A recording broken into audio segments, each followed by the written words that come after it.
I pledge allegiance to the flag of the United States of America and to the republic for which it stands, one nation, under God, indivisible, with liberty and justice for all. Thank you so much. You could sit down now. And we're so thrilled to have all of you here. This is absolutely wonderful, wonderful turnout. We don't need to stand for this, but I thought the fact that we have this the 20th anniversary of 9/11 approaching, that we'd like to have 20 seconds of silence in memory of all those who perished or been wounded in the last 20 years in pursuit of freedom. So if you could bear with me, let's have 20 seconds of silence.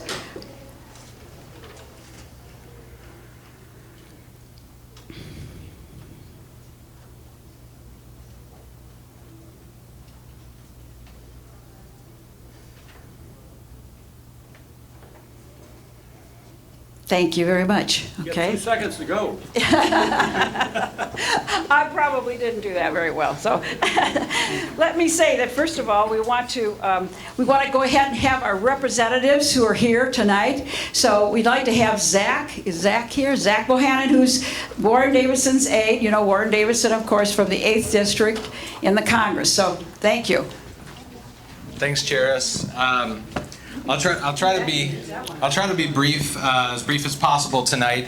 I know that there's a lot to get through, but some of the members of the board, the Tea Party, had asked me to specifically report on some legislative actions going on in Congress as it relates to the congressman, as it relates to critical race theory, or CRT, some bills and efforts underway that I wanted to make you aware of. So, number one, the congressman has co-sponsored the Preserve American History Act. This would immediately launch President Trump's relaunch his 1776 commission, which would teach real American history to our kids in our schools. It's a direct repudiation of the 1619 Project and CRT, so the Preserve American History Act. Secondly, you'll be interested to know that recently the congressman signed a letter to the Defense Secretary, which is Lloyd J. Austin. On a side note, the congressman came out recently and said that Mr. Austin needs to be fired for his... So that's semi-related, that's related to Afghanistan. But to Mr. Austin, there are growing concerns about the politicization of the military and teaching some extremist stuff to our men and women that are going into the armed forces. And related to that, the congressman co-sponsored an act called the Combating Racist Training in the Military Act. Combating Racist Training in the Military Act. It's H.R. 3134. This would prohibit the United States Armed Forces, which includes our service academies like West Point, from promoting un-American and racist theories. There's a whole litany of what that includes. I won't share all that with you. I can get that to you if you'd like to see what all is included in that definition. But it would not prevent any person from looking this stuff up on their own, or certainly researching it, or having their freedom of expression. But it simply prohibits the United States military from promoting that kind of theory in our troops. So. Fourthly, the congressman is a proud co-sponsor of the Stop CRT Act. This is 3179, H.R. 3179, Stop CRT Act. This is the most comprehensive legislation that we have to date that addresses the CRT issue. It bans federal funding to any entity that advances CRT, which includes training programs for federal workers, which I would fall into, like myself, and federal contractors. And so lastly, the House Freedom Caucus that the congressman is a member of, they've taken an official position, which is that any spending bill that does not defund CRT, they're going to oppose. So there are a lot of good reasons to oppose these crazy, ridiculous spending bills. But that's certainly one of them. So all that to say, CRT is an issue that the congressman has been actively involved in our office. We're having conversations with different constituents and key leaders in the district, including our local schools. So please, if you have anything to add to that conversation, let me know. Zach Bohannon, Congressman Warren Davidson's office. And thank you always, Charis, for your kind invitation and letting me share. Thanks for your interest in what he's doing and your support for us. So thanks for defending liberty. Thank you. Thank you. Okay, next, Senator George Lang, would you come up here and give us a little insight? 2 minutes, please. I promise I'll be very brief. Chair has asked me to keep this related to school, so I'm not going to go into how we just passed the largest tax cut in the history of the state of Ohio, but we just did that. But yeah, go ahead. I got time. As it relates to CRT, here's what we're doing in the Senate. We've been working on it in our caucus. We're going to have a bill to introduce in 2 weeks. We would have had something already introduced, but I reached out to Linda O'Connor, and Linda said, you know, the key is how you define it. If you're just saying stop CRT, it can be called something else, and they're not teaching CRT. So we're working very carefully on the definition. Linda, I'd like to thank you for your input on that. And as it relates to vaccines in the school, we have a bill, Senate Bill 169, that I am a co-sponsor of, that will say a school cannot mandate a vaccine or a mask. We believe it should be the parent's choice. And this year in House Bill 6, not thinking that a school would ever think about mandating a vaccine, I had an amendment in House Bill 6 that has already passed and the government signs it. This amendment simply says the only person that can authorize a vaccine for a minor is a parent or a legal guardian, not a school district.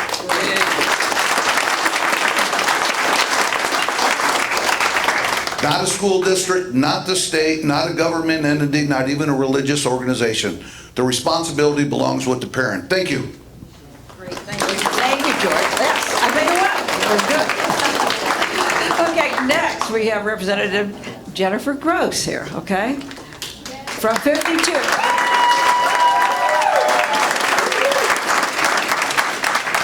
2 minutes is what I've got, so here we go. If you have any questions about bills, go to lsc.ohio.gov, okay? I co-sponsored House resolution condemning Biden for his failures in Afghanistan. I also co-sponsored a bill to secure the southern border, that's HCR 22. HB 248 is still in the works in the House. As you know, it is the strongest vaccine freedom bill, and so we won't talk about that. Let's talk about CRT. I co-sponsored both CRT bills. The ones in the House are already there. That's 322, HB 322, and HB 327. 327 says the bill prohibits public schools, state agencies, state institutions of higher education from offering, teaching, instructing, or training on divisive concepts and accepting private funding to develop curriculum, purchase, or select course materials, or provide training for a course promoting divisive concepts. Again, we are still, I can't go into all the details, but we do have, it talks about you cannot, we'll move on to the next one, but it'll give you an idea. So HB 322 prohibits the concepts of one race or sex is inherently superior to another race or sex. An individual, by virtue of the individual's race or sex, is inherently racist, sexist, or oppressive, whether consciously or unconsciously. An individual should be discriminated against or receive adverse treatment solely on or partly because of the individual's race. These are the things that the bill prohibits. Members of one race cannot and should not attempt to treat others without respect to race. The individual's moral standing or worth is necessarily determined by the individual's race or sex. So you get the point. Both of them are fairly similar. They were presented by 4 different people, so we have 2. They have a little bit of a different slant, but I think the biggest thing that we need to remember is we need to focus on the good part of who we are, not the negative. Okay, so in the House we will have some talking points that are a positive point, and I think I probably hit my 2 minutes. I just dropped a homeless veterans bill, which I think is appropriate in light of what's going on in Afghanistan. So thank you very much, everybody. Thanks, Jennifer. Okay, next I just want you to look at the back of the program, call it the agenda, usually the program, if you will. It has form information and rules, and we just want everybody to to look at that closely, if you will. And then she had another sheet. Pam does all this. Pam Jones does all this copying off for us, which is great. And she's got something on critical race theory. So if you don't know much about it, she's got something here on that, okay? So without further ado, let me, you've got it right on your sheet here, the background of Dr. Diane Wyatter. Diane is a resident and homeowner in Westchester. She's lived here for more than 8.5 years. It's about the same time I have. Diane is a taxpayer who is concerned about how those monies are spent. She has worked in higher education for more than 25 years. She's also a business partner who does strategic planning, business development, and leadership coaching. And so she's our facilitator tonight. Thank you. Thank you. Well, welcome, folks. Good evening tonight. Good to have you here. Really, our goal this evening is to give you the opportunity to hear from the candidates, and we'll introduce them here in just a moment. A few things that I do want to point out to you are that we're going to ask that you refrain from clapping except for after all the candidates have introduced themselves, so that'll be one time. After all the candidates have given their closing comments, so that's about an hour and something from now, and then at the close of the event itself. Partially because we want to have that space. We appreciate that you're here to support or, whatever you're here for, but we want to keep this so that we can give them as much time as possible. The clapping creates a pause and a gap, and we don't want to do that. A couple of other things are that that we're asking the audience to be courteous. We know that there may be some things that people say that you disagree with or that you really do agree with. Either way, we're just asking for the courtesy of the silence in the sense of allowing the candidates to give their perspectives, their point of view. It's going to go quickly. They know that they have a very brief amount of time for many of the things that they'll say. Let's see here. So I'm going to just introduce them by order in which they will go with their opening comments. They've been given 2 minutes for opening comments. Questions will be asked by me, given to me by a committee or a panel, I guess, and then the closing comments will come at the end. But the opening comments, let me introduce the sequence in this way. So it will be Karen Chauze, Karen Chauze, I apologize, I should have written it down. Kelly Casper, Douglas Horton, Vanessa Wells, Isaac Audi, Michael Pearl, and Darby Bodie. So we'll begin with our open, and they're free. The opening comment is theirs to make as they begin and start. So we are here at Karen. Are we going to be able to tell who's next again, so she can pass it along? Is that okay? Karen, you'll go to Kelly. Okay. Mm-hmm. Ready? Right here. Okay. My name's Karen Chauze. I'm from a small town outside of Montreal, Canada. My first language is French. I lived in Singapore, and now I live in Westchester with my husband and 2 kids. I became a citizen in 2014. I decided to get involved when I noticed issues last year with the content being taught to my kids. I'm a mom, not a politician, and I have no issue being brutally honest. I believe in being fiscally responsible and transparent with the community tax dollars. I believe politics has no place on the school board. I strongly believe no one should be co-parenting with any public servant. Our district is in great need of leaders who aren't afraid to speak up and be transparent with the community while putting the kids first. I believe my leadership skills would be a great asset to the board. I've attended board meetings and spoken out about issues I have seen. I believe all children deserve the very best education and will do everything in my power to make sure that happens. I want our children to be proud of the community and the country they come from. My vision for Lakota is embracing our large community between East and West. We may not always agree, but we are stronger if we are united. Thank you. That'll go to Kelly. Good evening. First of all, I'd like to thank the Tea Party for inviting us here and letting us speak. I am Kelly Casper. I am a product of public schools, a daughter of a public school teacher and a first grade teacher by trade. My husband and I live in Liberty Township, and we've been involved in the school district for the last 24 years. I have two children, a 2016 and a 2013 graduate of Lakota East. I have been involved in the schools and in the district for the last 24 years.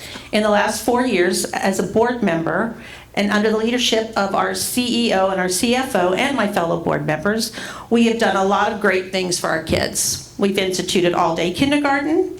We've done everyday specials. We've added freshman busing. We've worked with our business community to set up a cyber academy and incubator EDU, which is Shark Tank for high school. We've instituted a military commitment ceremony, and we've worked hard to make sure that we can educate all of our children to their needs and their level.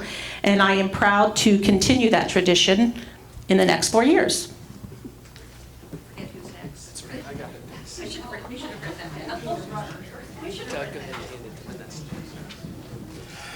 Good evening. Thank you to the Tea Party for inviting all of us to come out tonight and share our views. Really appreciate it. My name is Douglas Horton, and I'm running for the Lakota School Boards.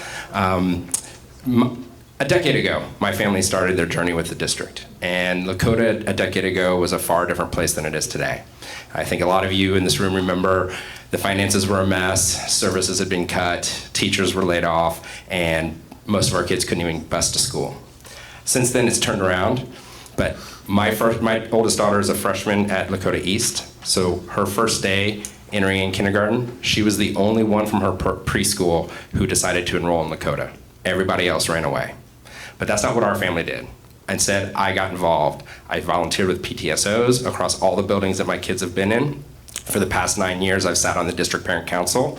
I've worked with many administrators, many superintendents, many different board members to help restore this district and get it back on path, financially stable. Professionally, I'm a brand builder for P&G.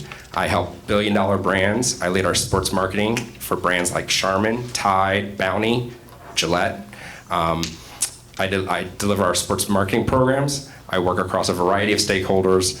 Those billion-dollar brands are 5 times the size of Lakota. I understand complexity. I know how to deliver profitability each and every year. Our shareholders don't give us a pass on finances and running a debt, and neither should this district. So what do I stand for? I stand for students, I stand for teachers, and I stand for taxpayers. And I know that we can do all 3. It's not a popular idea, but I have a master's in public policy, I have a master's in business, and I know how to bring people together. So please, on November 2nd, vote for Douglas Horton for Lakota School Boards. Thank you. Hi, my name is Vanessa Wells. I am actually from a small town in Pennsylvania, a little country town, and there weren't many opportunities there. So as soon as I got out of high school, I entered the Air Force. I was active duty military for 5 years. After that, I worked in some different government branches for a little while before moving to Cincinnati. When I had my daughter, everything changed for my life. So to me, first and foremost, I'm a mom. I'm a mom, I'm not a politician. I never expected to see myself in this seat. But I started seeing some things back in 2019 that led me down the path that I'm on right now. And that is, there were some issues within the school district, and I watched as the chain of command was very broken. I had tried to communicate, and it just seemed like it was going nowhere. So I started attending board meetings. And it wasn't just on a mom level anymore, not just a volunteer level, but what happened was I got more involved at the board level. I started researching the policies, the bylaws. I was at every board meeting, regardless if I was the only one there. So for the last few years, I've just been really digging in. And some of the problems that we have in the district today, I believe that they are fixable. We can correct these problems. Curriculum, when it comes to curriculum, when it comes to policies, when it comes to accountability, sorry. Okay. Okay.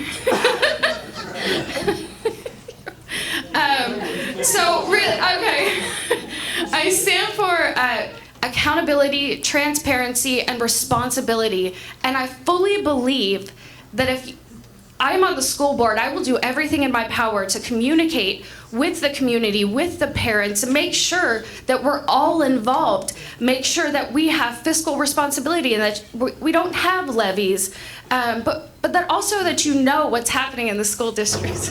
Sorry, thank you.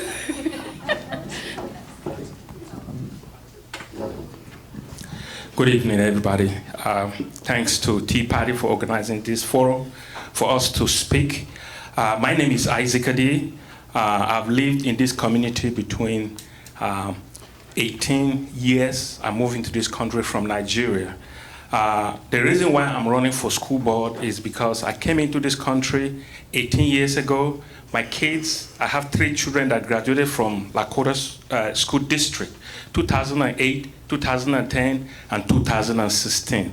I'll be honest with you, if things were as it is today, I wouldn't have come to United States of America.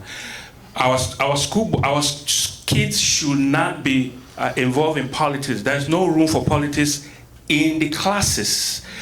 At the time my kids come to this school district, there was nothing like differences in the classes. They didn't even know they were white or black. But as of today, I will tell you that things are no more like it used to be. And that is why I'm putting my heart in the race. These are the reasons why I'm running. I'm running for student achievement, fiscal responsibility, accountability, and transparency. I don't want a child to come back home and tell the parents what he or she learned in class, and the mom or the dad will say, what? What is that? That is transparency. That is not what it is in the schools today. I've attended board meetings and I've asked a series of questions. I've not gotten the answers because I believe at this time we need complete school board to put back the right policies and in the classes. Today, in the recent past, one of my friends told me that his child was taught issues with sex education. I don't think that is it. There is nothing like sex education. We should leave it with the experts. Thank you. Goes to Mike, please, and then Darby. Good evening, and thank you for having us tonight. My name is Michael Pearl, and I hope to get you to consider voting me for Lakota School Board. From the time we stepped foot into the Lakota School District over 12 years ago, we felt accepted and supported. And it's that reason that I'm running to maintain the seat I currently hold, to do what I can to ensure that every single kid has the best opportunity to receive the best education and be as successful as possible, especially after they graduate. Both my kids went to Lakota East. Westsiders, don't judge me. I'm simply running because I truly want to get back to a district that has been so good to me and my family. A little bit more about me. I'm married to my best friend Bridget for 24 years. I work at the St. Monica's Recreation Center in Lincoln Heights, where we serve about 100 kids every single day, ages 6 to 18, keeping them off the streets and keeping them busy and active. I also serve as a pastor of the New Day Baptist Church, a church that my family and I started over 8 years ago. Over the last year that I've served on the board, I've learned so much. And I feel like there's so much more to do, and I can contribute. One, I want to keep our kids in school and keep them safe, providing them all the best opportunities to achieve at a high level. Two, I want us to get back into getting our hands dirty and get back into our facilities plans. We have a lot of schools that are in desperate need of repair or replacement. And three, I want us to continue to embrace our district's diversity, knowing that that's a large number of 17,000 kids, but each one of those kids is an individual, and they all have their specific needs. They have their abilities and talents, and we want to meet every need that we can, again, so that they can be successful, first in the classroom, but in life. By the time we leave here tonight, I hope I'm a pastor. I hope that you will leave here knowing that I'm honest, transparent, and passionate about this school and our kids. And I hope that you'll consider voting for me in November. Thank you.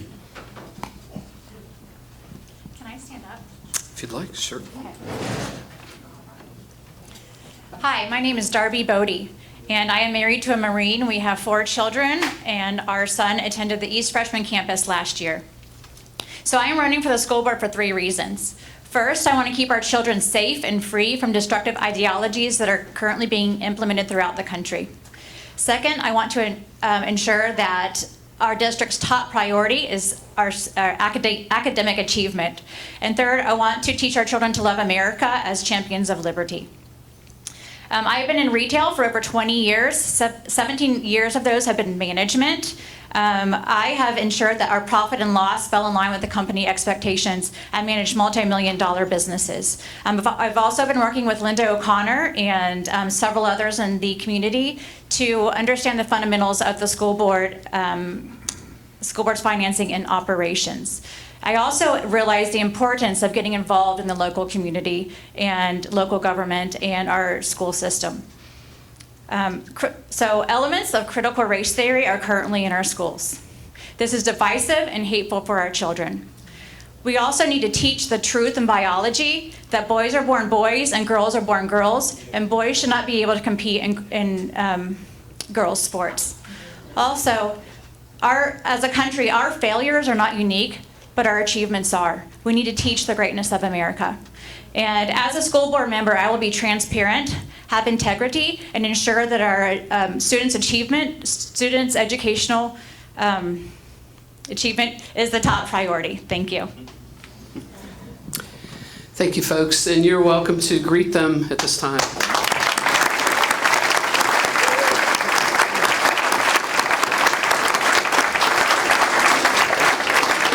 So a little bit more as we move into this, the Tea Party had 3 topics that they really wanted to focus on this evening. They were the role of the school board. The second was sovereignty in parenting and how that works, as well as the critical race theory. What you've seen here as far as kind of the jumping back and forth a little bit was we drew for, first of all, how the candidates would sit, not your typical alphabetical order. Then we also drew for how they would respond to the first, to the opening comment and the first question. And so the first question order is going to be Mike, Karen, Darby, Kelly, Vanessa, Isaac, and Doug. And then after that, we will go in a rotation down the line as you would read, so that they go that way. Again, part of it just is simply so that you're not, okay, here's the candidates, we hear from so-and-so, then so-and-so. Kind of helps us listen a little bit and not just necessarily go to the next person. Questions, again, were developed by the school board, and then I also have questions here from the audience. These were, not the school board, I'm sorry, the Tea Party board. And there you have it. There we go. So by the Tea Party board, and then a panel that has been selected by the Tea Party has given me other questions. So you might hear us jump around a little bit, and that's okay as well. All right, so our first question this evening, and again, beginning with Michael, and then Karen and Darby, is going to be, given an outreach, inclusion, and diversity department with G. Elgin Card receiving a 6-figure salary, it sounds like the department could promote a CRT curriculum. What do you understand by critical race theory, and should it be in the schools? Thank you for that question. I think that we have to embrace every single kid, no matter their race, no matter their background, socioeconomic status, no matter their gender identity. That's what I believe, and I believe that we have to empower our teachers and the kids. The teachers to be able to teach every single kid, no matter their level, and the kid to empower that kid to be successful first in the classroom, but also to feel welcome when they come inside the school as a whole. Remembering that we have 17,000 kids. Not every kid's gonna learn the same way. Not every kid has had the same experience. So we have to broaden that just a little bit, enough to give every single kid the opportunity to succeed, to perform at a high level academically. That's what I believe. Thank you. Thank you for the question. I believe that critical race theory and gender inequalities does not belong in our schools. I believe that, lost my train of thought, I'm so nervous, I'm sorry. I think that we can embrace the kids without having to teach them a divisive rhetoric that will pin them against each other in the long run. Could I ask that the candidate introduce themselves? We can't see all of them as well. Oh, I see. So when you do speak, if you'll say your name first, please, and then go ahead and respond to the question. Thank you. question again. Sure. Given an outreach, inclusion, and diversity department with G. Elgin Card receiving a six-figure salary, it sounds like the department could promote a CRT curriculum. What do you understand by critical race theory, and should it be in the schools? Okay, no, it should not be in the schools. It is, I'm Darby Bodie, by the way. So critical race theory is teaching our students that one is the oppressor and the other is oppressed based on their color. It's focusing on the color of our students. And it is making the oppressed feel that they cannot be successful because they are oppressed no matter what they do. And it is definitely in our schools under diversity officer. Diversity is underneath the umbrella of critical race theory. So it's right there in front of us. Thank you. Kelly, Vanessa, Isaac, and Doug. Thank you. My name is Kelly Casper, and I would have to disagree that it is not a promotion of CRT. And I know that I've said this a lot of times at the board meeting. We aren't teaching CRT. We are teaching kids to be respectful of everyone and to be inclusive of everyone. Education is no longer a one-size-fits-all. You can't just teach reading, writing, and arithmetic out of a book, because diversity isn't just black and white. Diversity is our students we speak 54 languages in this district, and that's a barrier to some of our students, so we have to educate them and get to their level to educate them. We have lower income, we have special education. Everybody cannot be taught the same way or they will not be successful. And that is our goal for all of our students, to not only be successful in school, but to be successful in life. Vanessa, Isaac, and then Douglas. Vanessa Wells. So first off, I just want to say that I do disagree with the last comment. Critical race theory is in our schools. It's just not under the term critical race theory. It is being taught as culturally responsive teaching, and the tenets of critical race theory are in it. It is being taught so that teachers, even their mandatory trainings, are talking about their white privilege. And it doesn't have a whole lot to do with the special education or the diversity that I've seen. What it's saying is these teachers need to understand their own white privilege. They need to know how to teach their students about these types of things. And I just don't believe it has a place in the classroom, because I believe it's a divisive concept, and the tenets of it are actually dangerous and culturally irresponsible. Isaac and Doug. My name is Isaac Adi. Critical race theory does not have a place in our school. I have heard and I have some evidence that it's being taught in our schools. One of the tenets of critical race theory is that you cannot succeed because of the color of your skin, which is wrong. It's outrightly wrong. I have seen kids, my own kids went through the school system. Nobody ever told them they cannot make it because of the color of their skins. And today I tell you, my kids did very well. They are all doing very well in their career. So if they were taught critical race theory, they wouldn't have been who they are today. I believe that critical theory removes hope from our kids.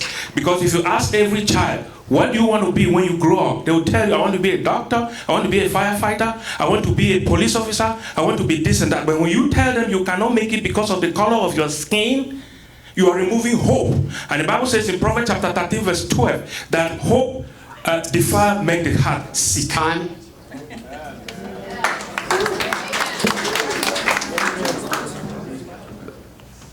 Let Douglas go, and then I'm going to make a comment for our guidelines and rules. Yeah, hopefully I have some time left. So let me tell you my story with CRT. My kid's been in the district close to a decade. They haven't encountered it. So I know there's a lot of people who say that's there. There's a lot of people who say that's not there. And I think those mechanisms are in place right now to be investigated. And so that's part of the district. I think one of the realities of our district is it's big. There's 17,000 students. One classroom, one incident does not paint an entire district. And I think you need to have you have to have an understanding of complex organizations and what processes you have in place. When I lead our Thank You Mom campaign for the Olympics in P&G, I'm working with people around the globe. So diversity is important. If our kids are going to succeed now and in the future and compete in the global economy, they have to understand how to work with diverse backgrounds and diverse individuals. And so it is important. And I think it requires us to be sophisticated in the way that we look at our curriculum and what's being taught, and how are we both empowering our students to be successful and protecting them at the same time. And if you're worried about what's being taught in the schools, they're learning a whole lot more about gender specification on TikTok than anything that the teachers are telling them. So folks, a couple of things. Thank you, candidates, for your responses to that first question that we had here. We have asked that the Tea Party expects candidates to represent themselves. Therefore, we're asking candidates to speak for themselves and not other candidates or board members, and we fully expect I statements, not he did or she said, and other such things. We know it's difficult and challenging. We're all here hearing this, so we're representing yourself, not addressing what another candidate has said. The other thing, audience, if you will, it's hard, I know, I'm hearing some comments, moans, that kind of thing. It's just difficult to not do that. But let's let the candidates have their voice, all of them. Again, we know we're going to agree with some, disagree with others, but let's offer them the respect of us listening to them. Okay, thank you. Everybody went, correct? Yes. Okay, and so candidates as well. Folks in the back can't see you and can't see your name, so we've already made one adjustment by asking you to say your name, but if you'll also stand. We didn't have this as part of it, but please stand as you're responding. Okay, so our first question here, Tea Party, did you want me to read the name of who it came from or just read the question? No name. Okay, no name. Thank you. So this goes to the role of the school board. What do you think is the most important part of this role? Advocate for the support of staff, invest in the education of our community youth, return on investment for taxpayer dollars, and something else, I guess, if you feel that. And then, so the first, we've done the first, so yes, Karen. Can you repeat the question one more time? I'm sorry. I'm sorry. And then if you'll stand too when you do answer. Yes. So what do you think is the most important part of this role? Number one, advocate for the support of staff. 2, invest in the education of our community youth. 3, return on investment for taxpayer dollars. I'm going to have to go with number 2 on that. I think that return investment for the youth would be the most important thing. I think the other ones are important, but I think that would be the most important because that has to deal with the children. And that's it. Okay, go ahead and let's work from this point forward. We're going to go down this way. Vanessa Wells. So I actually think that all of them are important, but I believe when we invest in the education for our youth, that is what gives us a return on our tax money. So I also know that the teachers work very hard, so advocating for them is a good thing too, and I think we need to remember that we shouldn't leave them out. They are the ones who are investing their time and energy into these kids' education. So I think they're all important. Thank you. Thank you. Douglas Horton. This is my favorite question. All 3. You can't do one without the others. Teachers are Lakota's biggest expense. They're also the single biggest determinant of the educational outcomes of our students. And they get paid with taxpayer dollars. You have to do all 3. It's complicated, and you need sophisticated people who can understand how to do all of those things. And that's me.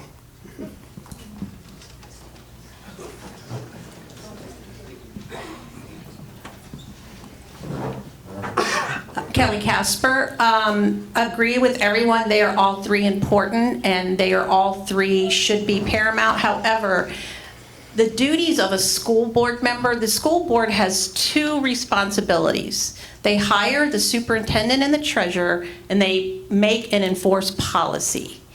So to that light, you want to make sure that you hire good leaders, which we have in this district, and believe in them and trust them to lead the district. But to that end, all 3 are important.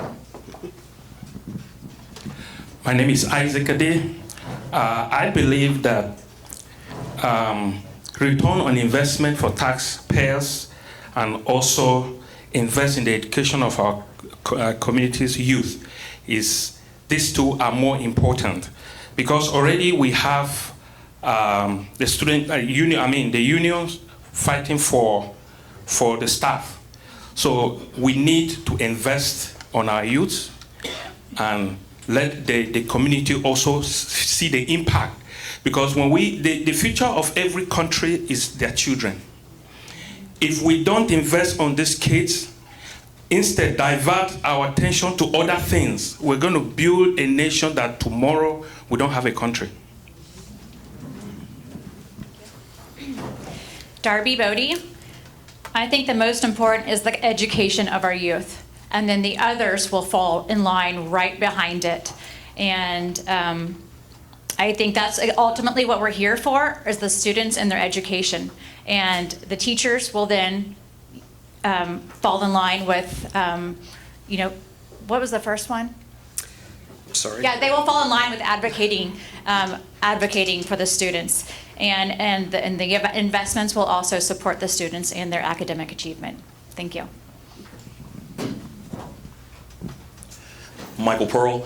I think there has to be all three. The role of a school board member is the best way to put it is to clear the runway so that our leaders can fly the plane. And whatever we can do to help them do that successfully, that's what we want to do. But it all stems back to educating our kids and giving them the best possibility to perform well in the classroom and in everything else they do in our schools. So you got to do all three, but it starts with having good leaders. Thank you. All right, the next question, and this will go to Vanessa first, and we'll just keep rolling down the line this way, okay? Lakota's 5-year forecast shows deficit spending beginning next year. How will you address that? Vanessa Wells, I think we need to take a really hard look at what we're spending a lot of money on. I do believe that there are programs that are implemented in Lakota right now that could possibly be reduced. And I think that would have a large impact, reevaluating some of the things that maybe are not as necessary anymore and trying to supplement different things in place for them. I would think that would help. Thank you, Douglas Horton. I think it's our duty to make sure that doesn't happen. And I think one of the biggest things we can do is make sure that the state legislature actually funds the budget that they approve, which is sending more dollars to Lakota schools. Our treasurer, Jenny Logan, has been front and center at fighting for a more equitable funding model for our district so that we're bringing more dollars back to this district than we're shelling out. That's important. Secondarily, instead of cutting programs, it's looking at how do we operate more efficiently and do more with what we have. That's how you grow while being financially sustainable. When you start cutting programs, it's a blink away from where we were a decade ago, and kids can't get to school. We have 6 bells at school. We're already adding extra advisory periods in high school to help some of the academic gaps that have developed over the past year due to COVID. Now is not the time to be cutting services. It's finding better and more innovative ways to use technology to drive better results. Just gonna get your steps in. Kelly Casper. The 5-year forecast is a snapshot in time. It is exactly what it says, a forecast. And the last time we did the forecast in November, we showed deficit spending this year. But under the leadership of our CFO, Jenny Logan, it looks like it was going to go to 2023. We will do the 5-year forecast again in November. And with the ESSER dollars from the government and Jenny's way that she funds our schools and works our budget, I don't expect to see a deficit in next year. We haven't deficit spending since 2012. Again, forecast is such a snapshot in time, and I don't believe that when we do it again, we will see a deficit. Thank you. My name is Isaac Adi. To me, I believe that spending should be based and focused on only our students. Anything else should be secondary. If we stick to that and stretch each dollar to ensure that it goes to the students, we will stay within the budget. Darby Bodie. I believe that once we are on the school board, we need to take a look at the finances and figure out how we can reallocate the resources depending on our students' needs. Our students' needs should come first. Thank you. Michael Pearl, we are so blessed to have Jenny and Matt in the positions that they are right now. Right now, we are stable. And I think as I continue on the school board, I want us to remain that way by supporting Jenny, but also continuing to be mindful of what we're spending. The forecast is just a forecast. And I think one thing we've learned over the last 2 years with COVID is that really there's still a lot of uncertainty. And we've been blessed that teachers were still getting paid, that kids down to the 3rd grade level were giving laptops, and so many other things that have happened for that to continue, we want to support those leaders that we have, being mindful that we still want to spend wisely. So I think, we're on a good track. The forecast, we shouldn't panic that it shows that, but we will work hard to make sure that we don't do deficit spending. Karen Chose. I believe that we could potentially get rid of some programs that are not beneficial to the students, to the kids. If it's going to benefit the kids, and that's all we should be worried about as far as finances. Thank you. All right, I believe that we are to Doug in responding first on this. Okay. Is there a question? Yes, there is. I just wanted to kind of get you. Very dramatic pause. I'm ready. I'm not trying to be dramatic. It's not my style, really. All right, Lakota schools, so here's the question. Lakota schools allow teachers to plaster the walls with Black Lives Matter and LGBTQ propaganda. Do you think this is appropriate? Please explain.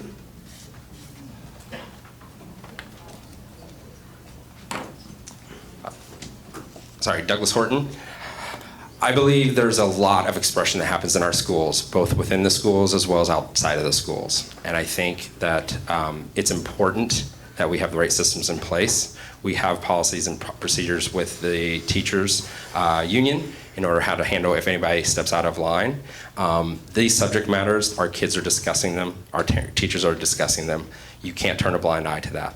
It is everywhere in the schools, and it is something that's going to show up. I think what's more important is how do we make sure that we have the right things in place to make sure that the discussions are fruitful and beneficial and help our children grow and be ready for a world economy where these issues are front and center.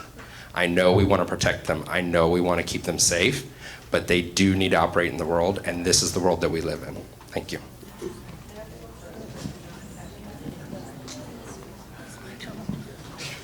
Kelly Casper.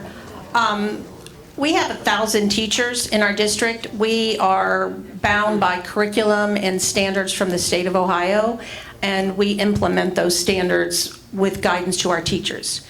Out of 1,000 teachers, do we occasionally have a teacher who maybe steps over the line? Yes, we do. But we have procedures and policies in place to combat that. As far as kids discussing these topics, they're doing it, and what our teachers are trying to do is have a logical, not heated discussion, trying to let them learn how to agree to disagree, because they're not getting that role model out in the world today. And we're trying to make sure that that's what they learn. My name is Isaac Adi. I want to stress this again. I believe that social issues and political issues should be kept out of our classes. These are issues that parents should handle at home. Because if we're going to go into social issues, you will realize that 2 issues were mentioned. There are other organizations that are not allowed. So if we're going to bring every organization into the classes and allow teachers to teach them, when are we going to focus on these kids' education? Social issues, politics, out of the classes. Thank you. Thank you. I agree with Isaac. I believe that expression should be limited to non-social hot topics, and personal agendas should be taken out of the classroom, and that we should focus on our students' achievement and their education and supporting that. Thank you. Michael Pearl, I believe that I would wonder the plastering on the walls. A lot of times these conversations happen when it's open discussion. And yes, sometimes our teachers do leak their passion as well, just like we would tonight. But I think there should be a line. Everything should be respectful. I sat in a training several years ago, and the question, it was with teachers and administrators, and they said, do you let your kids dream? And I think we have to let our kids dream a little bit. We have to let them express themselves where it's appropriate. And so if that comes up in the classroom, it needs to be handled appropriately. But every kid still needs has earned that right to be respected while respecting other people. Karen Chaussee.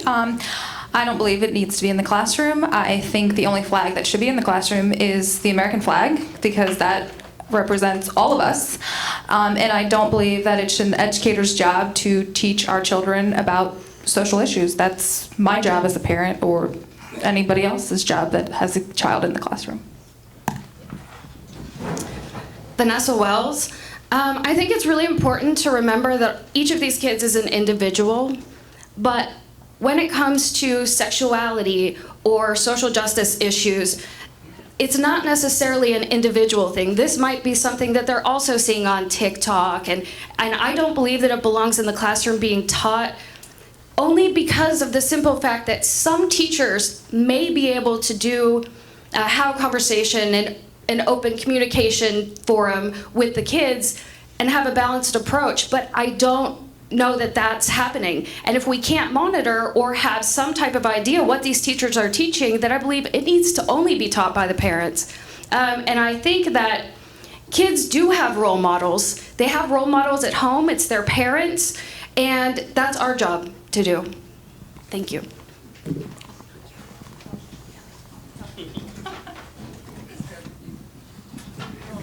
You will be.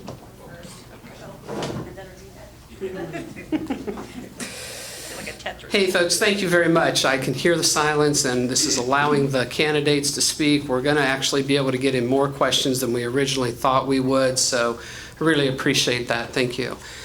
Okay, the next question is this. Would you allow support vaccinating children in our Lakota schools with or without parental consent? And a reminder that these are audience questions. Kelly Casper, are you asking me if we should vaccinate kids in school? I think that's the question in our Lakota schools. No, I don't think we should vaccinate kids in schools. I think that is a decision for the parent to take their child to the school or not. I don't believe we set up vaccination clinics, and P.S., we have no intent to do that. So no, I don't believe that the schools should be vaccinating children without permission of the parents. Thank you. And hey, folks, never mind, go ahead. My name is Isaac Adi. No. The parents they know the needs of their kids, and they should make that decision, period. Question, excuse me. Can you, before you hand it off, can you read that question one more time?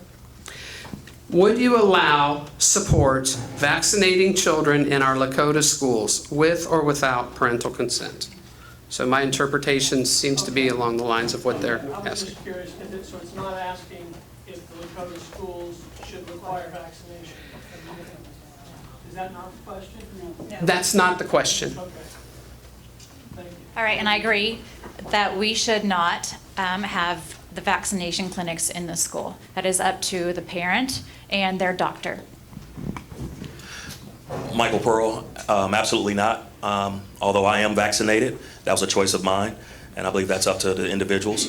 I know the hot thing will be, well, why did you mandate masks? Masks you can take off. Vaccines you cannot. And so I do think that should be left up to the parents and to the family. Thank you. Karen Chaussee. I don't believe that we should mandate that we should have a vax clinic at school. That should be left to the parents. And that's that. Vanessa Wells. No, I absolutely agree with everyone before me. There should not be vaccines being done in schools. I believe that the medical history is best known by the parents, and it should be up to them and their doctor. Thank you. Doug Horton, no. Let's get more questions. Excuse me.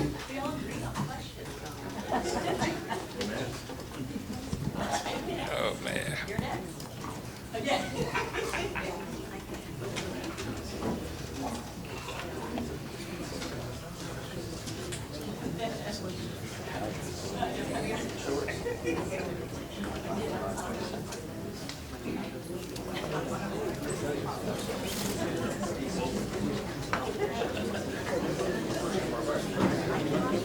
Oh, we've got plenty of questions. That's not the problem. It was moderator interpretation challenge. How's that?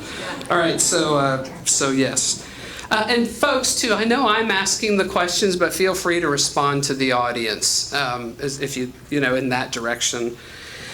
And I appreciate that you're looking at me, but they're the ones here. So, all right, the next question here pertains to CRT. Superintendent Miller has stated that CRT is not being taught at Lakota. If superintendent has absolute proof that a teacher is teaching CRT, will you vote to terminate the teacher? Very good question. Yes. If it is certified, confirmed that a teacher is teaching CRT, yes, that teacher should be terminated. Well, we know it is in the schools through the training, what is white privilege really, implicit bias, inequity in education. So yes, I think there could be a termination if a teacher is teaching critical race theory. I think you got to go a little deeper than that. The question is, why are they teaching critical race theory? Because it's not in the curriculum and has nothing to do with the curriculum itself. Yes, we're supportive of every kid, and we're going to reach every kid to the level of their ability no matter what.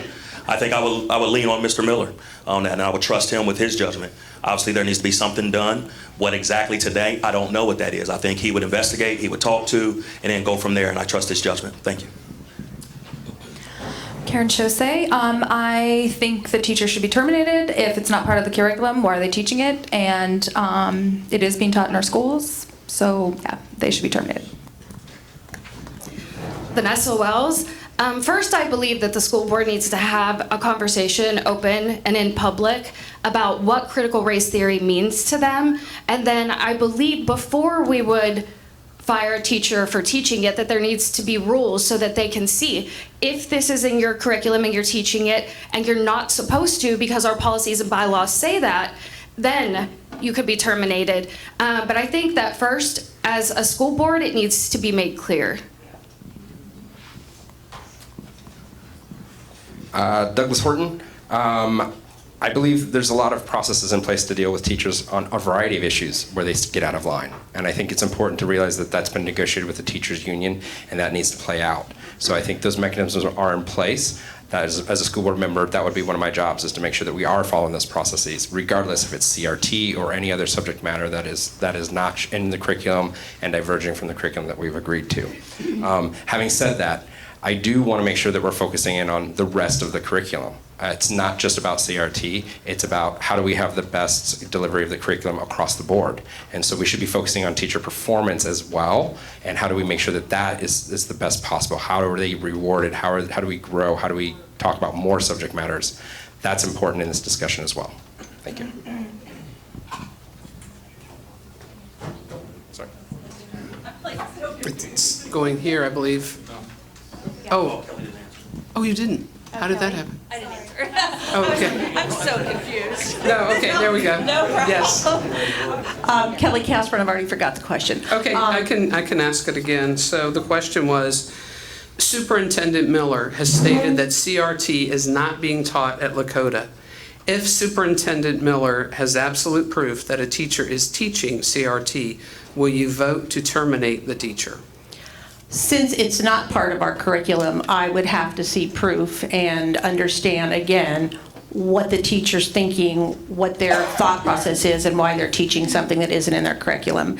And then we would have to investigate. We do have policies in place for this kind of incident, so I would follow our policies, do the investigation, and see where that leads us. Okay, so yes, now we're to Darby for the next one. Yeah, I know. I'm trying. All right, so here we go. Why? This might be a little bit of a breather, folks. Deep breath. Okay, all right. Why are you running for school board? If elected, what will be your priorities? All right.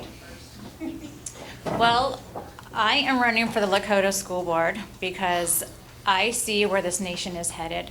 And the children are our future. And what they are being educated in the schools and their academics and what we are teaching them really matters, and it depends on our future. And I have the skills that I believe that is needed to be a successful school board member, and I have integrity, and I work hard, and I think I would be a great candidate or a great school board member. Thank you. Michael Pearl, I'm running, as I said in my opening, just because I want to give every kid that comes into our school district the same opportunity my kids had, to receive a great education, to set them up for success in the future. My 3 priorities right now would be to make sure we keep our kids in school and as safe as possible, and also teaching them the best we can so that they can be successful. 2, I want to get back in and start looking at our facilities plans so that we can begin the real work of making sure that our facilities are up to par. And then lastly, I do want to embrace every kid that comes in our district, no matter their socioeconomic status, no matter where they came from, whether they're at the top of the line or the bottom of the line. I want them all to feel welcome and loved when they come into our district. Karen Chose. I believe all children deserve the very best education, and I want our children to be proud of the community and the country they come from. Vanessa Wells. I could give you all of the same answers that they just gave, but I'm going to tell you, I'm running for the school board because I care, and I care a lot. I care about each and every one of those kids that walks through that door, and I believe that they all deserve the best possible education that they can get. Douglas Horton. I'm running because I think I've felt a calling to do this. I've seen where Lakota's been. I mentioned that in my introduction. I've seen how far it's come, but more importantly, I see how much further we can go. We've got a lot of candidates up here talking about cutting services and rolling things back. I want to do the opposite. I want to make sure that as we expand gifted services, every teacher is certified, and we provide gifted services across a variety of subject matters, not just math. We need to deliver the best services possible to our children. We need to expand the arts program, especially in early childhood schools and elementary schools. Our children are yearning for it. The future, we have a creative class coming of age with a huge possibility to be successful and earn great careers, and we're stunting our children by not giving them access to the arts.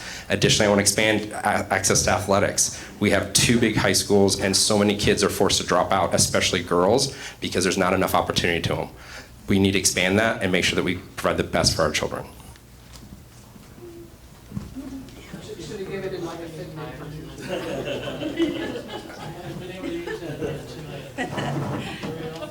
Kelly Casper, I'm running for re-election because I believe passionately in this district. I believe passionately in education. I believe passionately in this community.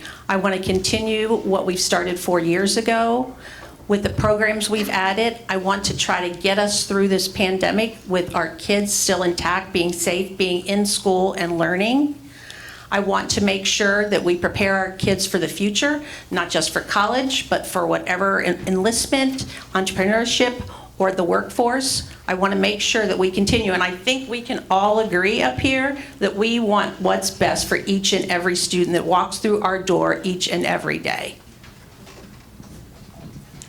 My name is Isaac Adi. I'm running because I've experienced the good, the bad, the ugly. And if I look at our schools today, if care is not taken, few years down the road, we're not going to have a country. It's a very big statement. My priorities are student achievement, transparency, and fiscal responsibility of the board.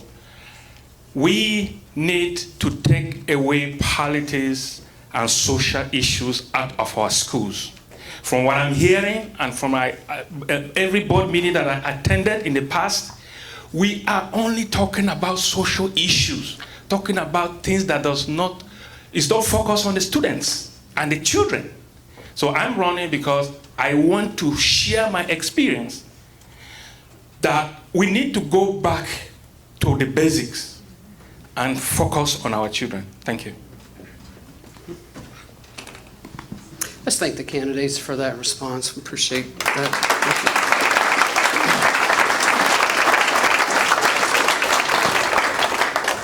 Oh, I'm sorry. Oh, is it? No, you're good. You're good. I was just being, okay. You're getting ready for me, I was right? getting ready. All right. There we go. So what is your stand on the transgender policy in Lakota?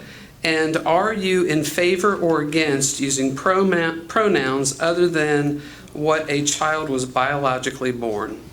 I think that that's going to be left up to the family and to that kid. I have my own personal beliefs about the whole transgender and all that stuff, but as a board member, again, my priority is making sure that we're in line with the curriculum that is there to give our kids the best chance to succeed no matter what. Everything else doesn't matter at this point. And I believe that it's up to the kids and up to that family, and we ought to support them the best way we can. Can you repeat the question? Sure. Sorry. What is your stand on the transgender policy in Lakota, and are you in favor or against using pronouns other than what a child was biologically born? I had an answer and I forgot it, but I think that I forgot what I was going to say. Dang it. Awesome. I believe that it should not be in our schools. I think that what anybody wants to do in their personal life is their choice, but I don't believe that has any room at school. Yeah, that's basically it. Vanessa Wells. I believe that we need to respect each child as an individual, but I don't necessarily believe that we need to mandate that everyone use the pronouns that they're asking, because then that leads to kids getting in trouble because maybe they didn't understand it, or maybe their family feels completely different. I really don't believe that that it's an educational topic for our school district. I think that a parent can teach a child to respect another child regardless of their differences. I'm just not sure that it needs to have a place in the classroom. Douglas Horton, I appreciate the question because I may have some homework to do on this. My recollection is that past attempts to create a transgender policy failed to pass the board. I'm not sure if that's still the case. I believe it fell under the anti-bullying policies that were in place, but I do want to do more research to fully understand it. So thank you for the question.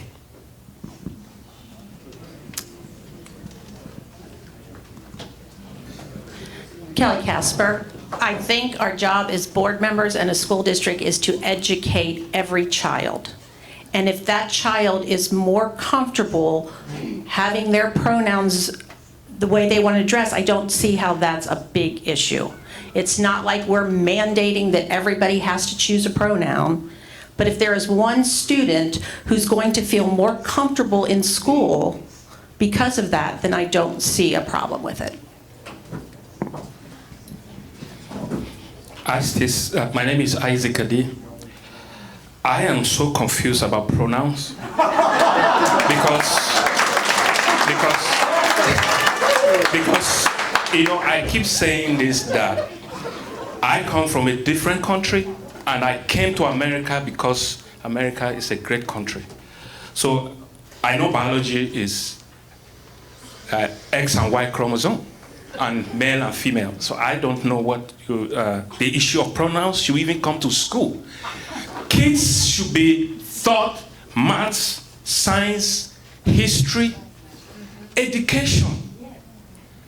Period. Thank you. So currently there are teachers and coaches asking before games or when their season starts, what are your pronouns? And they're going down the list of what your pronouns are. This is not acceptable.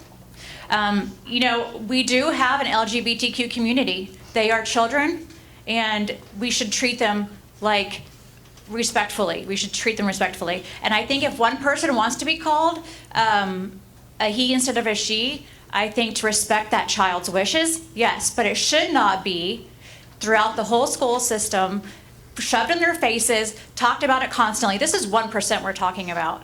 And so I think out of respect for the child, I think because we care about them, this would be something that is if that's what they want to be called, then that is fine, but it should not be a topic that is currently every day shoved in their faces. So just a couple of things to the audience. One was that we wanted to be sure that each person had the opportunity to be first responder on a question. I believe we've accomplished that everybody has been that way. We have a couple more questions still to go, so I'm looking here. We're good to keep going. Okay, very good. Yes, we're at Karen. Thank you. As a current, and Doug is getting his steps in for us, so for everybody. Thanks, Douglas. As a current or potential school board member, what authority, if any, do you believe the Butler County General Health Department has or ought to have on the risk mitigation decisions of Lakota students and their parents? I'll read that again. As a current or potential school board member, what authority, if any, do you believe the Butler County General Health Department has or ought to have on the risk mitigation decisions of Lakota students and their parents? Karen Shosay. Can you explain that? I don't understand what's even happening. So to my knowledge, what I'm interpreting that to be is that, over the school system, what do the candidates believe the Butler County Board of Health has over the school system? None. I guess, and how it should interact, so, okay. If you please, I'm sorry. All the COVID transparency emails that parents get, they self-identify as follows, quote, "We have received expert guidance from the Butler County General Health Department," and that's the justification used for tracing protocols, quarantine requirements, and so forth. So that's where the authority is deferred by Lakota to them. That's, I think the essence of the question is, should it be? Okay. Karen Shosay, I don't believe they should have any authority. I think that it's the parent's choice. If you want your child to wear a mask, then go for it. If you want your child vaccinated, then vaccinate them. I don't think it should be the quarantine and the whatever else is going on. It should be up to the parents. If you want your child to, if you think that your child will be safe wearing a mask, then go for it. But it shouldn't be up to the health department, I don't think. Vanessa Wells. Legally, I'm not completely sure where the authority lies. I do believe that we would have a lot less issues if when decisions are made, we understood why they were made. What is the data? And I think that's the problem that most of the community is having with this, is that we've never seen the data. We haven't seen the letters. We're just being told that we're mandated to have our children do something. I do believe more transparency from the school district would solve a lot of these problems and a lot of the questions. Douglas Horton. So I don't believe the district has the ability to defer the authority because we never had it, unfortunately. The county Board of Health has the authority to dictate quarantine guidelines. Now, having said that, I remember where we were a year ago, where the quarantine rules were restrictive and burdensome. The chief complaint I heard from every parent and everybody in the school district that I talked to was, my kid couldn't try out for his varsity year because he's on quarantine and he never had COVID. My daughter missed 3 weeks of band because she kept getting quarantined over and over again, even though she never contracted it. What I do celebrate is the fact that our district worked and gathered the data to go back to the Board of Health and partner with them to get more lenient and prove out that there was a better way to quarantine. That, I think, is the way that we should adopt it and partner rather than yell and scream. For example, Warren County right now has pilots going on to see if masks would matter or not from a quarantining standpoint. We need to follow those, and we need to work and partner with these organizations because we never had that authority in the first place.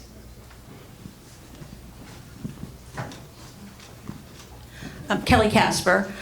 The Ohio Department of Health has the authority to tell us how the quarantine will go, which they actually do. Okay, so the excuse Ohio me. Department of Health. Pardon me. Let's allow her the space for Kelly Casper the space for her response, please. Kelly. The Butler County Board of Health can institute their own restrictions if it is more strict than the Ohio Department of Health. They can't do less. So in order right now, the way it stands, for our kids to stay in school, we want them masked so that they're not out all year with quarantine like Mr. Horton stated. I said no. The Butler County Health does not have authority.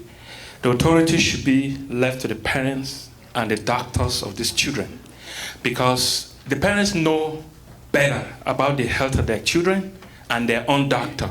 So it should be left with the parents. Thank you. Darby Bodie. Okay, so on the 24th of August, there was in Columbus, there was the Ohio Department of Health gentleman that spoke out in support of HB 248, and he said that the Ohio Department of Health does not have the authority to make decisions for the school and that they recommend decisions. Also, when I went in front of the health department, they also said for Butler County, they said that they do not have the authority to make mandates, but they do have recommendations. So we can partner with these health departments, but we need to make our own decisions and what is best for our children as a school board. I caught myself. Michael Pearl. I'm not a handyman. It's not just because I have one hand. You can laugh at that. I'm not a handyman. When something goes wrong in my house, something goes wrong with my car, I take it to the shop because they're the experts. And I know we are experts of our kids, but when you're in a pandemic, we can't just think individually. We have to think for the greater good of the whole community. And while we may disagree, for sure, that's fine, but we have to lean on the experts. And so that's why I think we have to partner with these entities, work with them the best way we can. Yes, push them to do what we think would be best for our students, but still we have to respect their recommendations. Thank you. I've already gone. Okay. I thought you did. I've got you here. So, thank you. Let's go ahead to Vanessa. I've got two more questions, folks, and then we're going to go to closing comments. So I think we can still fit that in within kind of the extended time that the announcement was.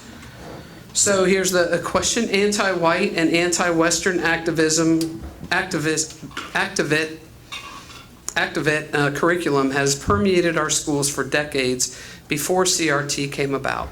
Besides fighting to remove CRT and penalizing officials pushing it, what more will you do to remove anti-white, anti-Western, and anti-Christian propaganda from our schools? That was a long one, sorry. So I believe that we can implement different types of curriculums in place of that. I think what we need to understand is that our country doesn't have a perfect past, and we have accepted that, but I think the entire point is that we want these kids to grow up, be proud of their country, be proud of where they came from, be proud of all of the progress that we've made in this country. And I'm not saying ignore everything else, but I am saying we need to teach them to love their country, to love their neighbor, and we shouldn't be focusing on all of the anti-this or anti-that. We need to teach them how to care about one another, but not in this negative, divisive way. Douglas Horton. I don't subscribe to that belief because that's not been my experience with the district. Everyone has their story, and when it's based in truth, I think it's powerful. My kids have been in the district for a decade now. They're white, they're Christian, they're Western, and they've never had an inkling of that type of white, anti-Christian, anti-Western within the schools. What I have seen, robust anti-bullying campaigns where my elementary school kids are hugging each other instead of attacking each other. They're learning how to settle differences out on the playground using E plus R equals O. I've been astounded at what we've equipped our kids to do. And so I appreciate the question. It's just not been my experience with the district. So.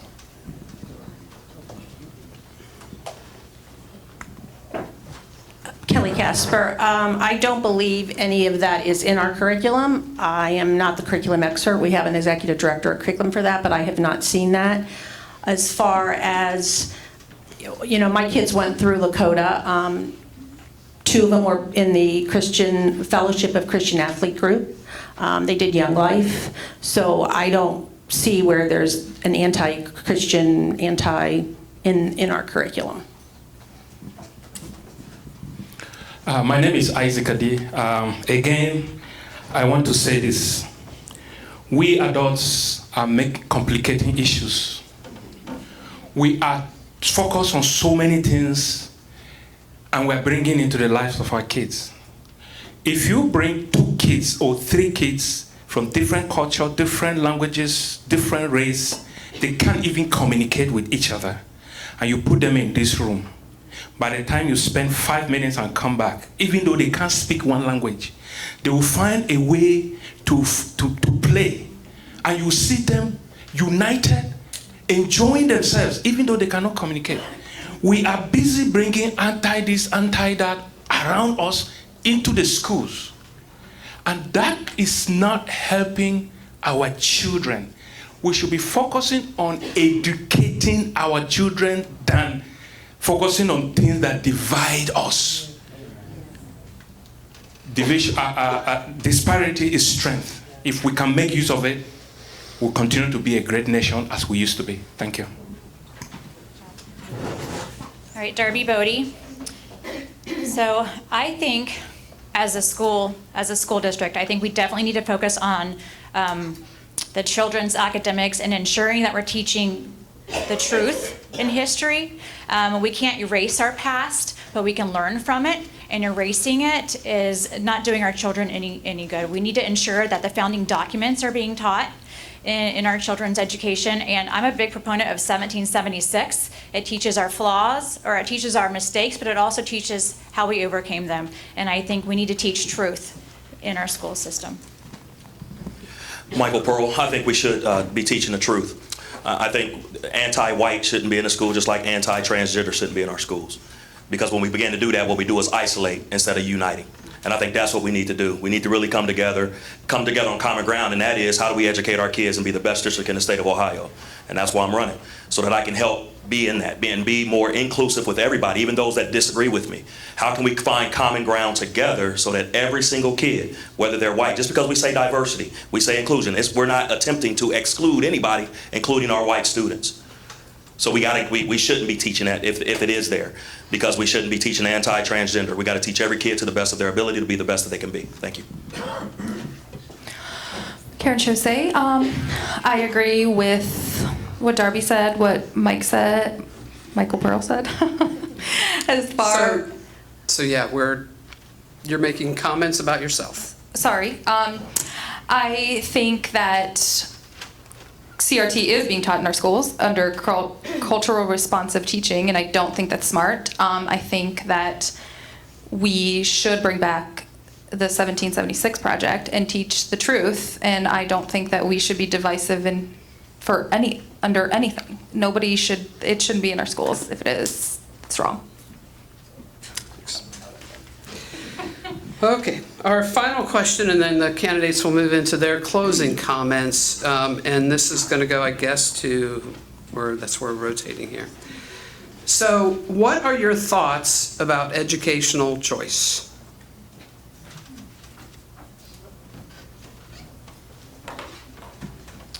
Douglas Horton. I think our district has done a good job of providing educational choice. I think that despite a lot of the controversy around it, our district is seen as a destination. We have more people trying to open and enroll here than other districts, and I think that's a testament to the quality of the district.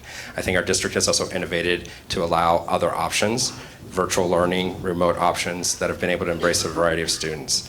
Educational choice, if that's an option that parents want, that's something that they're definitely able to take advantage of and should be encouraged to do so. And I would support that on an ongoing basis. Thank you. Kelly Casper, I think every parent has the right to choose where their child goes to school. Everybody's philosophies are different, everybody's family situations are different. So I believe that every school or every parent has that ability to choose that. I just don't think that the dollars should be taken away from the public school to have the child taught in a private school.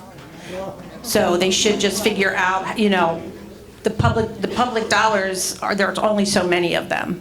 And everybody's entitled to their choice. And yes, we absolutely agree, educational choice. Yes, I would support educational choice because the parents have the choice for their kids where they should go to school. However, I also support that we should do our best. The reason why parents would take their kids to another school is because probably we're not doing the right thing in this school, in our school districts. So if we get things right in our school districts, we insist that the community are involved in the lives of their kids through the board, because we're supposed to be liaison between the school superintendent and the treasurer and the community. If we do it right, every parent will prefer their kids go to the schools that we have in the district. Thank you. All right, I agree that it should be the decision of the parents where their children go to school. But if they are not going to our school, we are obviously doing something wrong, and we need to figure out how to keep that money in our school district. And I also think that the money should follow the student, because I think it is up to the parents where their children needs to go to school. And they're going to need support. If we're not doing it right, we need to fix it and get that money to come back to our school system. But ultimately, it's up to it's the children's education that we are concerned about, and that's what I say. Thank you. Thank you. No, you're fine. Michael Pearl, I agree. I think it should be up to the parent. But I think I would ask, I'm a proponent of public school, and I'm a proponent of Lakota schools. And so we want everybody to stay, but it is up to the parent to do that. And I think if we continue to offer great programs, AP courses, classes that involve innovation, providing opportunities, not just academically, but also extracurricular, we are a welcome community where many people want to be here and go to school here, and we should be celebrating that. At the same time, I do believe also that I wish there was a better way that the state did the funding. Yes, the money, there's going to be some that follows the kid, but how that is articulated and how is that broken down, I think really needs to be looked at so that the district isn't punished, especially if they're high performing and successful. Thank you. Karen Chose. I believe the money should follow the child. Again, should be left to the parents. I actually pulled both of my children out of Lakota because of what was going on, so I'm maybe a little biased, but I think it should be left up to the parents. Vanessa Wells. I'm actually strange here, probably. I am a strong supporter of public schools and school choice.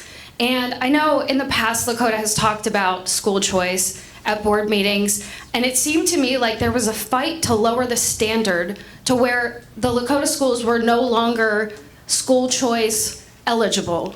Instead of that, I believe that we could really do ourselves and our kids a great deal of justice if we would actually just be the school of choice. So Lakota should be the school of choice instead of worrying about fighting school of choice. That's how I feel about it.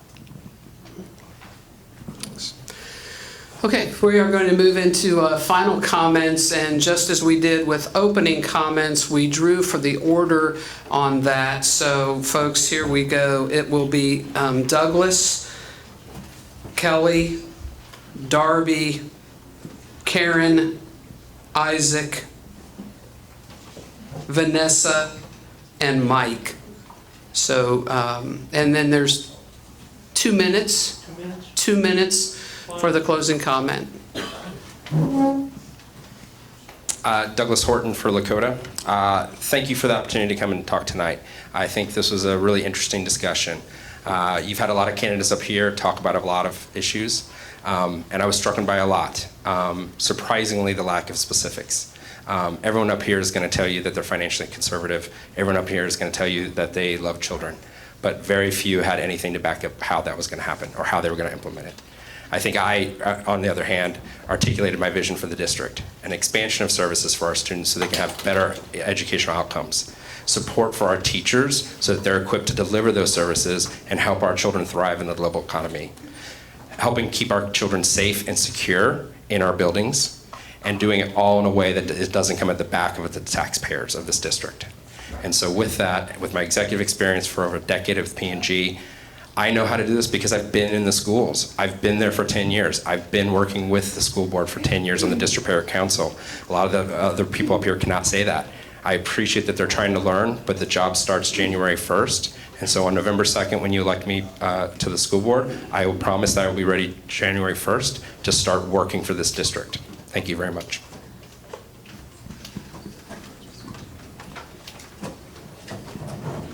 Kelly Casper, again, thank you all for inviting us here, even though we don't all have the same agree on everything. We do agree that we want what's best for our students. We want what's best for every student. We want to teach them to be critical thinkers. We want to teach them to be respectful. I do have to say, I feel like I was shown a little bit of lack of respect tonight just because I disagree with your opinions. But you know what? That's why this country is great, because we can have a difference of opinions. I just want to continue to make sure we are on the same path that we've been on to make sure all of our children are educated. Thank you. Goes to Darby. Darby and then Karen. All right, thank you all for coming here and showing your concern in our, for our schools. So what I've learned campaigning over the last 2 months, which includes going door to door and going to more events that I can count on, is that if we have a united front in this election, we will have additional three conservative board members on that board. And if we don't, we won't. We need volunteers, and I am a hard worker, and I think I will be working hard alongside of you. But we definitely need to get more involved to get these conservative board members up here. And to be clear, when you're volunteering for my campaign, you're also volunteering for the 3 endorsed candidates, Isaac and Vanessa and me. And in closing, our children's future and the future of our nation has been taken right out from underneath our noses. The stakes cannot be higher. We need to get involved. Thank you. Karen? Karen Chaussee. I just want to thank you all for listening, and I would love to be a part of the solution. Goes to Isaac, Vanessa, and Mike. Thank you, everyone, for listening to us. I am very passionate about what I'm doing because I benefited from this school district. I believe that it's time for me to give back. One of the programs that I'm very, very passionate about is I'm a mentor in the prisons around the country. I've spoken to so many kids in prison. A lot of them did not get good mentorship. And I think it's time for me to give back in the the educational system and see what we can do to make it better in our schools. So I felt obligated to do this because I didn't go to the army growing up here. Neither did I contribute to this economy in the past. But now that I have benefited in this economy, in this country, I think it's time for me to give back. And as I said, I've seen the good, the bad. I've seen our educational system as it is going right now. We need an intervention. If I can't stand up to do it, who is going to do it? Everybody is saying things are not going right. So if you feel things are not going right, stand up and make the difference. And that is why I'm running. Please vote for me. Thank you. Vanessa and then Michael. Vanessa Wells. Hi, everyone. I just want to thank you all for coming tonight and for listening to us, especially my nervous rambles. I want to get this seat because I believe that it's an extremely important role. And it's not just that it's for the kids or the community or the taxpayers, but it's because we need voices on our school board that are strong enough to stand up for the community. I would love to have volunteers, if any of you would like to help. This campaign process is all new to me, so This is the most difficult part of it. I'm willing to put in the work, I'm honest, I'm transparent, and I will hold myself accountable, so hopefully you don't ever have to. But I'm willing to serve my community in any way that I can. Thank you. I want to thank you all for coming out tonight. Thank you for sacrificing this evening, and thank you for the opportunity to speak. I want to thank Diane also for doing a great job moderating as well. A year ago, I was appointed, and I got involved on this level because I thought it was bigger than just coaching and volunteering in the classroom. Because the community has meant so much to me and my family, I said I can give back in a greater way. Honestly, I thought I would only do it for a year. But seeing where we are today, I was compelled to get back in the race and to hopefully keep the seat that I currently have. Why? Because I still believe in Lakota. I believe that we are Lakota. Regardless of our differences, we are still Lakota. And I still believe in the we. And what I want to do is work for you, help you understand where I'm coming from. I can listen to you to see where you're coming from. And we always get back to the common ground of making sure we're providing the best education for every single kid in the district. We may not fully agree on everything, but we can agree to that. Then that's buying into the we. And I still believe in the we for Lakota. Thank you.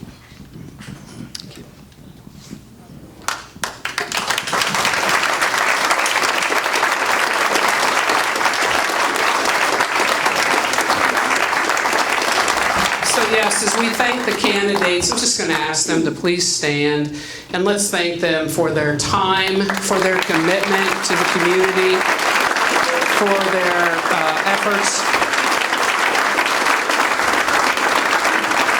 Thank you. I'm going to turn this back over to Charis to close us out. Thanks to Diane. This was wonderful. I appreciate all your expertise, your organization, and everything. Thank you. Thank you. Well, wonderful. I thought the questions were great, and I really appreciate everybody being here. So is there anything I need to add here? Can you think? Well, we hope to see you the next time because we think we're going to have another forum. We're talking about that, so we want you here for that too. So please have a safe trip home and all. And there's so many issues we could talk about, so many issues. But I'm so glad you came. Thank you so much. Great.